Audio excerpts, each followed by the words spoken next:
Greetings, I'm Josh Rabinowitz, Director of Music for Gray Group out of New York City. Welcome to our third annual Gray Music Seminar. I'm also a contributor to Billboard Magazine's column, With the Brand. Speaking of Billboard, a magazine which covers the music industry, a recent cover piece entitled Maximum Exposure, which listed the top 100 ways an artist can expose their music globally to the masses, chose as their #1 means of exposure placement in an Apple broadcast TV ad, and interestingly placed terrestrial radio at the bottom of said list. This gives firm credence to the concept of selling in as opposed to selling out, the subject of Gray's first music seminar in 2007, which is now fully in force. Certainly there's a few naysayers in the musical world who have refused to lend their names to corporations and brands, but there's now an overwhelming majority who are naysayers. Even staunch holdouts such as Pearl Jam have embraced the Target brand and will be participating in the branded campaign in the very, very near future. Consider an artist like Beyoncé, arguably one of the biggest pop artists in the world, who has been forced to aggressively embrace multiple branding campaigns so as to maintain her uber pop star status, which in turn has helped make up for the money that an artist of her caliber once aggregated through record sales alone.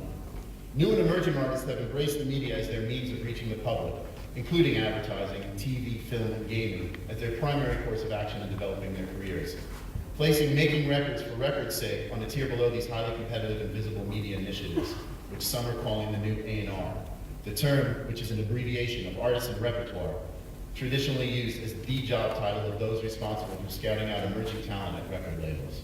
In my experience, many managers and independent artists themselves have told me that they'd be more interested in doing a deal with my agency than with a major record label.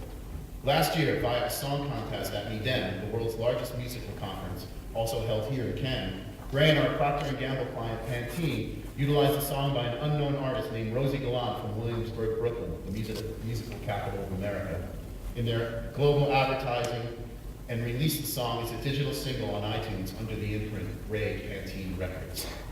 Other brands have embraced releasing music outside the jurisdiction of the traditional record mode, including Converse, Nike, Tag Deodorant, and Smirnoff, with much success.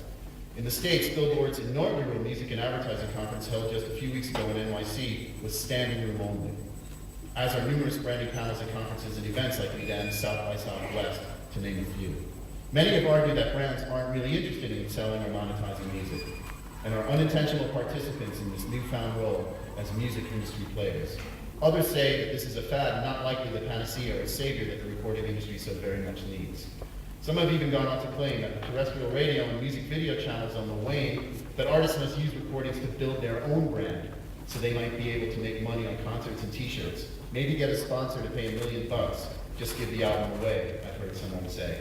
I say I want my MTV and my vinyl back. This year's seminar promises to explore these points of view and more, much more. And now, without further ado, I'm proud to introduce our moderator. He's a former president of these Cannes Lions juries and winner of several Cannes Lions awards. He's been responsible for much of the great advertising coming out of the UK and the US, and now the globe. He is the vice chairman and worldwide chief creative officer of the Gray Group, and a very musical man indeed. Please give a warm welcome to Mr. Tim Mellows.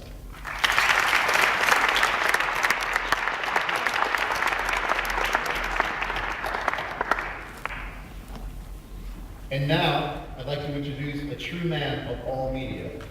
This man is an artist, a producer, a performer, an actor, a label owner, a songwriter, a radio DJ, and a recognized voice on the craft of music. Let's take a look at some of his work. Please play the DVD.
cheese, huh? Where do you get them? You sweep with the cheese on leave the fucking cheese there, alright? I love fucking cheese in my feet. I stick motherfucking provolone in my socks at night so they smell like your sister's crotch in the morning.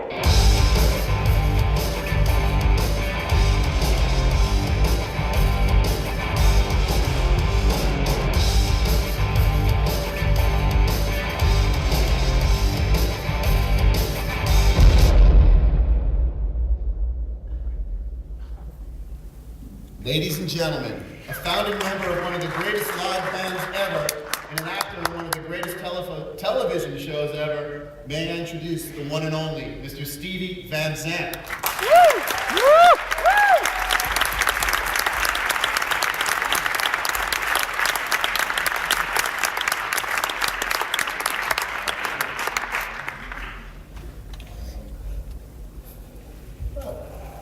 Here we are.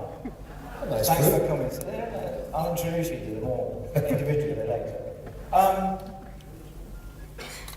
Let's start by what to me is the obvious. What got you to be a musician? What drew you into it? I know the kind of music you started with. What was it that drew you in? I think every kid, enjoys what's on the radio, and it didn't occur to me to actually do it until the bands came. Yeah, once upon a time there were no bands. No. Just individuals, and there were singing groups, there were instrumental groups, and there were Bo Diddleys and Chuck Berrys. But there's no such thing as a band, really, until the Beatles and the Rolling Stones, what they call the British Invasion in 1964.